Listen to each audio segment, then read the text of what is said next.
قال على نظم القصد شمره وقيله بضغطة زر وارمي قاذفاتي، سر الهاجوس وانتي الحليلة على ظهر الجياد الصافناتي. من شاعر يلاقيني بخيله لميدان الأدب والمفردات، يبارزني على جولة أصيلة بحرب القاف دون مناوشاتي.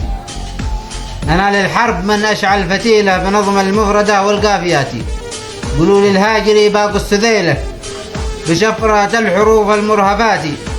ولي هاجوس يتحدى قبيله ويقطع نهر دجلة والفرات، ويكتب قافية حلوة جميلة تخلد للسنين المقبلات.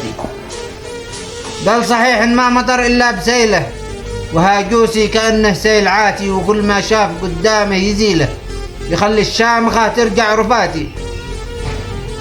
ترى ما للجزال إلا الجزيلة، وهاتي يا بنات الفكر هاتي، وصد السيل حاجة مستحيلة ومن كذب يواجهني وياتي.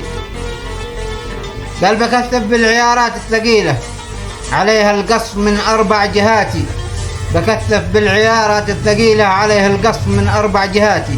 قولوا للهاجري حربي طويلة مضادة صعب يسقط طائراتي، فالاستسلام لها أقرب وسيلة وإلا الموت لو حاول عصاتي.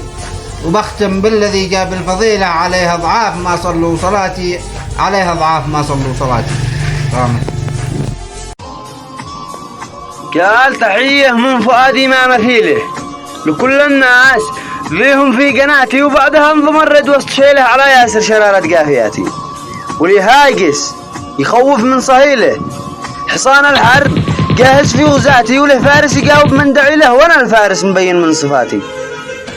منيعي من عبوك اهدى قليله لأن الحرب هي من أمنياتي، وهدى الخصم لي شره سهيله، وفي الميدان خصمي مثل شاتي.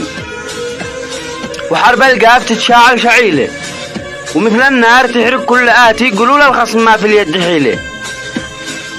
بدع والرد واجب من جهاتي، ومن يخسر جماهيره ذليله، وانا للفوز جهزت اسلحاتي. وحرب القاف من يربح هنيله ومضمون ان انا برفع راياتي، وفوزي فوز وبياتي دليله، وشعرك ما يسبب شيشتاتي. وكم قبلك من ابياتي قتيله، وكم مثلك تراجع من حياتي، وويل ابن المنيع اليوم ويله. وجيت اليوم في كامل قواتي، ولو ردي تأخر عقب ليله رصاصي جاهزة في بندقاتي. ومن يغلط يقول الله